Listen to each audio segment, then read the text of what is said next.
Assalamu alaikum, my dear 10th class students. Yesterday we discussed about the background of this short story Abeli for class 10th.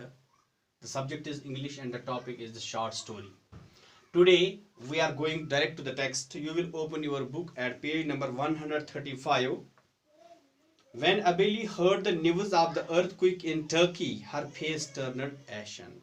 You know that Roxana was a girl and Abeli was her grandparents, was her grandmother, and she was and when she heard the news of the earthquake in Turkey, जब उसने तुर्की में भूचाल आया था, तो जब उसने सुना, her face turned ashen, वो क्या हो गई, उसका जो वो चेहरा है वो जर्द हो गया, वो परेशान हो गई.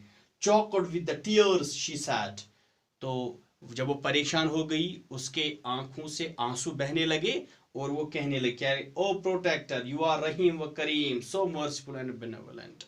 या अल्लाह, आप ही बचाने वाले हैं, आप रहीम व करीम हैं, रहम करने वाले हैं, करम करने वाले हैं. सो मर्सीफुल एंड बेनेवोलेंट, आप दयालु हैं, आप देने वाले हैं, आप रहम फरमाने वाले हैं. Have pity on my granddaughter Rukhsana की परसीव. ये उसने सुना था कि तुर्की में भूचाल आया था, तो वो यहाँ घबरा गई कि क्योंकि उसकी जो रुखसाना थी वो श्रीनगर में पढ़ने के लिए गई थी, तो उसको रुखसाना की फिक्र लग गई कि कहीं, क्योंकि उसको तुर्की और श्रीनगर में ज्यादा फर्क नहीं लगता था.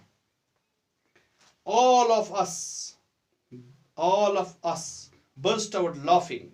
तो हम सब, ये राइटर कहता है कि हम सब क्या हो गया, हम हंसने लगे.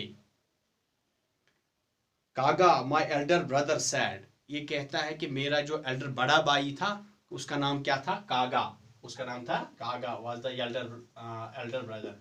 कागा ने कहा, क्या कहा, अभी रुखसाना इज इन श्रीनगर. उसने उस अभी से कहा, उस दादी से कहा, क्या कहा, अभी is in Srinagar, the earthquake has hit Turkey which is thousands of miles away from Srinagar. उसने कहा, अरे अभी आप क्यों इतने परेशान हो, हमारी रुखसाना में श्रीनगर में है, और भूचाल तुर्की में आया है, और श्रीनगर और तुर्की में हजारों मील का फैसला है, तो आप इतनी क्यों परेशान है. वो क्यों परेशान थी, क्योंकि वो अपने गांव से बाहर कभी नहीं गई थी, इसीलिए उसको श्रीनगर और तुर्की एक जैसा लगता था.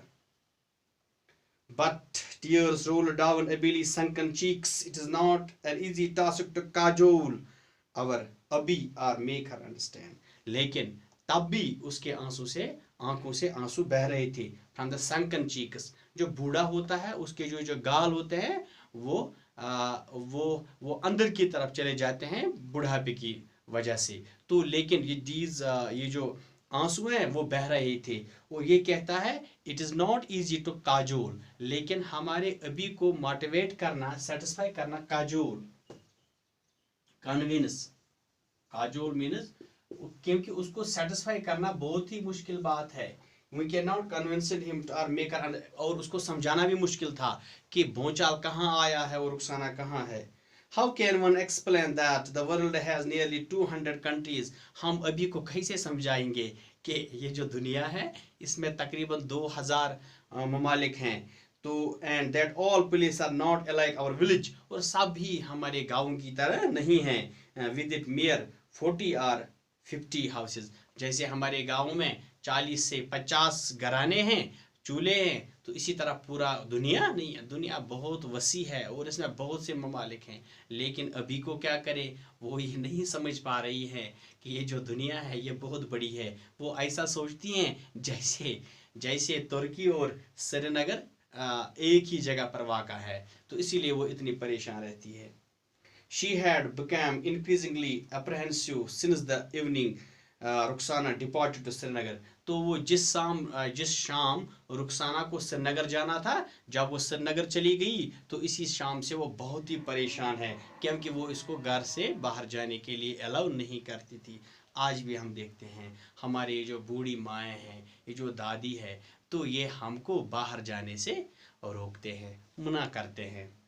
And the bus in which Rukhsana was travelling had broken near Kargil. और बदकिस्मती से जो रुखसाना की वो बस जिसमें रुखसाना सवार थी तो उसको कारगिल के जब, क्योंकि वो लद्दाख से थी, क्योंकि जब वो कारगिल पहुंची थी तो उसकी ब्रेक फेल हो गई थी। Has broken down near Kargil. Abili argued if the bus had broken down it must mean that Rukhsana had not survived. तो जब अबीली ने यह सुना कि बस की ब्रेक फेल हो गई, वो खराब हो गई है, तो वो बहुत परेशान हो रही है और वो सवाल पे सवाल करती है। इसका मतलब है कि अगर बस खराब हो गई तो इसका मतलब है कि हमारी रुखसाना जिंदा नहीं होगी। वो इतनी सीधी सादी थी, भोली भाली थी, उसको ये नहीं पता था कि अगर बस खराब हो जाएगी तो इससे सवारियों को क्या नुकसान पहुंचेगा। To convince her otherwise we had to use our eloquence to the utmost। तो उसको समझाने के लिए हमें पूरी मेहनत लगानी पड़ती थी क्योंकि हम उसको नहीं समझा पा रहे थे। Inshallah we will continue it tomorrow. Till then you will read it on your thanks.